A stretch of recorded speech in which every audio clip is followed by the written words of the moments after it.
Hello दोस्तों, आज हम एक फैसिनेटिंग टॉपिक के बारे में बात करेंगे जो है फ्लूइड मैकेनिक्स। लेकिन इससे पहले हम समझते हैं कि फ्लूइड और मैकेनिक्स का मतलब क्या होता है। ये बेसिक समझना हमें फ्लूइड मैकेनिक्स को अच्छे से समझने में मदद करेगा। तो चलिए शुरू करते हैं। सबसे पहले चलिए फ्लूइड्स के बारे में बात करते हैं।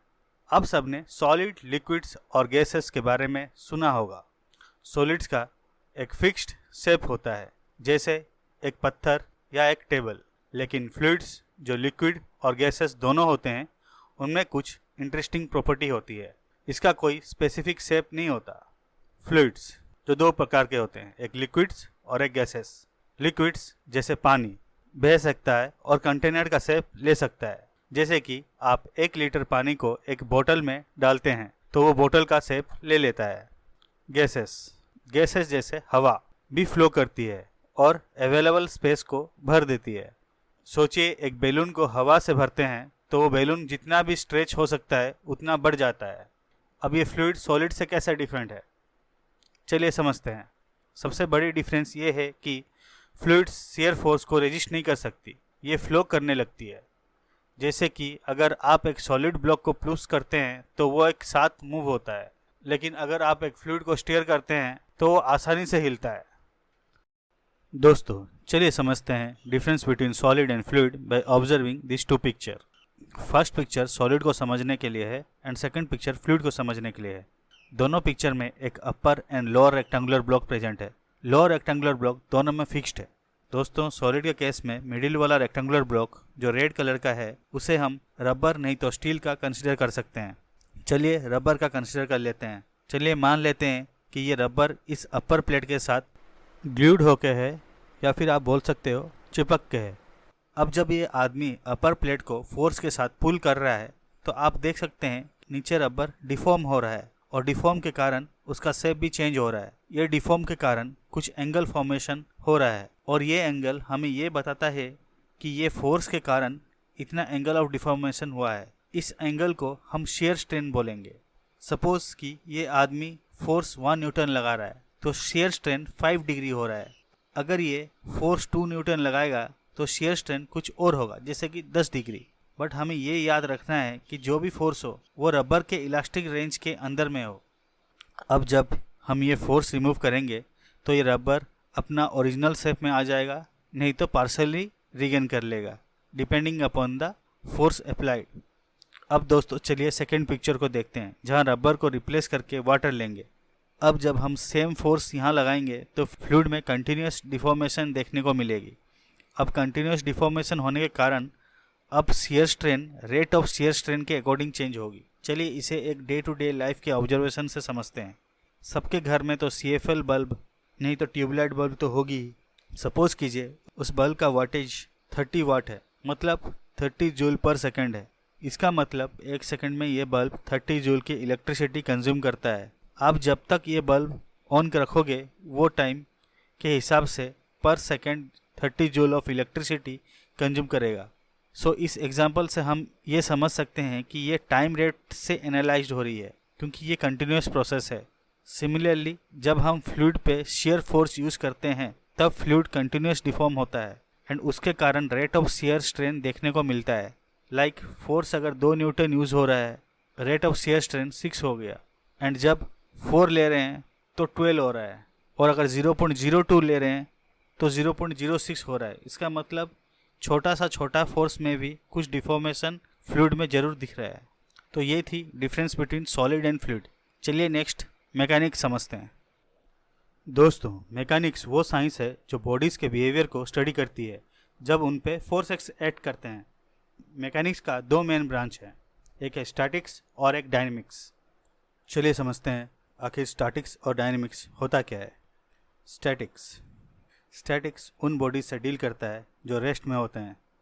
एग्जाम्पल के लिए सोचिए एक शेल्फ पे बुक्स रखी है। बुक्स का वेट और शेल्फ का सपोर्ट बैलेंस में है, इसलिए सब कुछ स्टेबल है। चलिए इस एग्जाम्पल को एक न्यूमेरिकल प्रॉब्लम से सॉल्व करके देखते हैं। अगर एक 10 kg का बुक शेल्फ पे रखा है तो ग्रेविटी के कारण फोर्स होता है 10 kg into 9.8 metre per second square equal to 98 newton, क्योंकि हमें पता है F इक्वल टू mg होता है। अब सेल्फ इतनी ही फोर्स ऑपोजिट डायरेक्शन में लगाकर बुक को सपोर्ट करता है ताकि ये कंप्लीट सिस्टम बैलेंस्ड हो।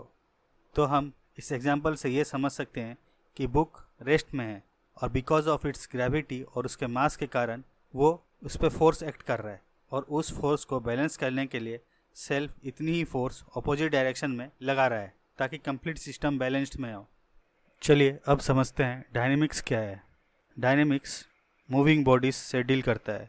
डायनेमिक्स में हम फोर्सेस और उनके इफ़ेक्ट्स पे फोकस करते हैं। चलिए इसे हम एक क्लासिक एग्जांपल से समझते हैं। सपोज़ कीजिए एक कार जो रोड पे चल रहा है। कार का इंजन कार को आगे पुश करता है जबकि फ्रिक्शन और एयर रेजिस्टेंस उसे स्लो डाउन करता है। इस एग्जांपल से हम ये समझ सकते हैं कि इंजन फोर्स जो ड्राइविंग फोर्स है कार को फॉरवर्ड डायरेक्शन में मूव करने के लिए हेल्प करती है और फ्रिक्शनल फोर्स जो opposite to the direction of motion act कर रहा है ये कार को रोकने के लिए ट्राई कर रहा है। अब ये दो फोर्स के अलावा एक और फोर्स भी एक्ट कर रहा है जो ड्रैग फोर्स है।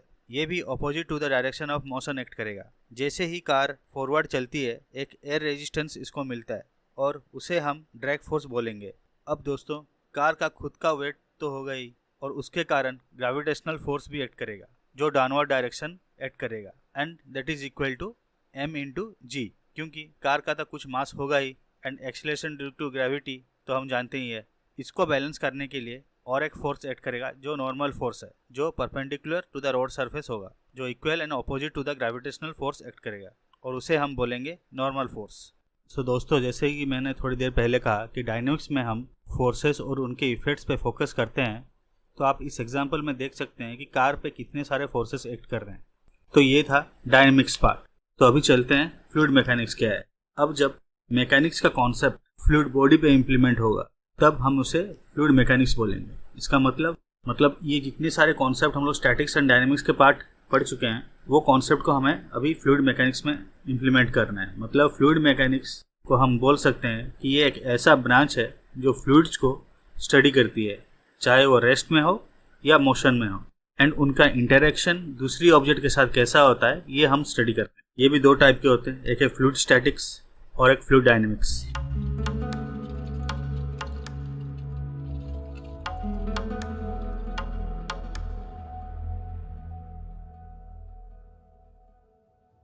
फ्लूइड स्टैटिक्स उन फ्लूइड से डील करता है जो रेस्ट में होते हैं।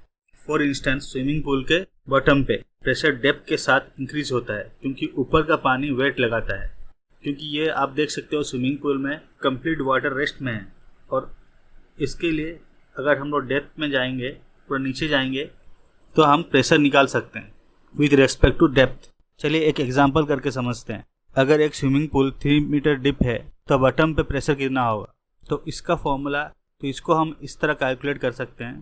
Pressure at the bottom can be calculated using the formula P = ρgh। ये एक स्टैंडर्डाइज फॉर्मूला है अगर डेप्थ में प्रेशर निकालने के लिए, एट द बॉटम प्रेशर निकालने के लिए। और हमें पता है कि density of the water 1000 kg/m³ हो रहा है, G 9.8 है, H हम लोग कंसिडर किए हैं 3 मीटर। तो प्रेशर निकालने के लिए ये सारे वैल्यू यहाँ पुट कर लेते हैं तो निकलता है 29,400 पास्कल। पास्कल है यूनिट ऑफ प्रेशर। यानी कि इस क्वेश्चन से हम ये समझ सकते हैं कि 3 मीटर डिप में प्रेशर 29.4 किलो पास्कल होगा। चलिए और एक क्वेश्चन से समझते हैं। ये एक डैम है और इस डैम के बॉटम पे हमें प्रेशर निकालना पड़ेगा। सोचिए कि इसका हाइट है, डेप्थ है 50 मीटर। तो सेम चीज़ होगा, pressure at the bottom of the dam हम लोग निकाल सकते हैं P = ρgh करके। सिंस हाइट का वैल्यू दिया है 50 मीटर और डेंसिटी ऑफ द वाटर है 1000 kg/m³ and acceleration due to gravity हमें पता है कि 9.8 मीटर/s² होता है। तो सारे वैल्यू यहाँ पुट करते हैं तो इसके हिसाब से निकल जाता है 490,000 पास्कल। यानी कि 50 मीटर्स डीप पे प्रेशर 490 किलो पास्कल होगा। चलिए नेक्स्ट फ्लूइड डायनेमिक्स पे जंप करते हैं। फ्लूइड डायनेमिक्स मूविंग फ्लूइड्स को स्टडी करता है। जैसे कि ये एक एरोप्लेन विंग है, इसके ऊपर एयर फ्लो कर रहा है और इस फ्लो के कारण लिफ्ट जनरेट हो रहा है बिकॉज ऑफ प्रेशर डिफरेंस। तो लिफ्ट जब जनरेट हो रहा है तो ये एरोप्लेन को उड़ने पर मदद कर रही है। तो आप देख सकते हो एयर इस केस में मूविंग फ्लूइड है और मूविंग फ्लूइड का मतलब हम लोग फ्लूइड डायनेमिक्स कंसिडर कर रहे हैं।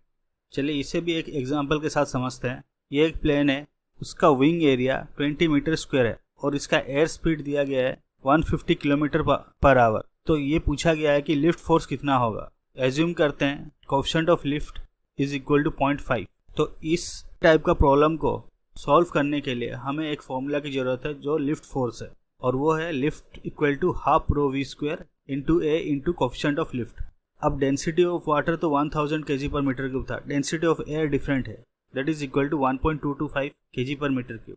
और वेलोसिटी ऑफ एयर हमें पता है कि 150 किलोमीटर पर आवर गिवन है, इसे हम कन्वर्ट कर देंगे मीटर पर सेकंड को, दैट इज 41.67 मीटर पर सेकंड। विंग एरिया दिया है 20 मीटर स्क्वायर, और कोएफिशिएंट ऑफ लिफ्ट हमें दिया गया है 0.5। तो सारे वैल्यू यहाँ पुट करने के बाद हमें मिलेगा लिफ्ट इक्वल टू 10,621.6 न्यूटन, यानी कि लिफ्ट फोर्स 10,621.6 न्यूटन होगा।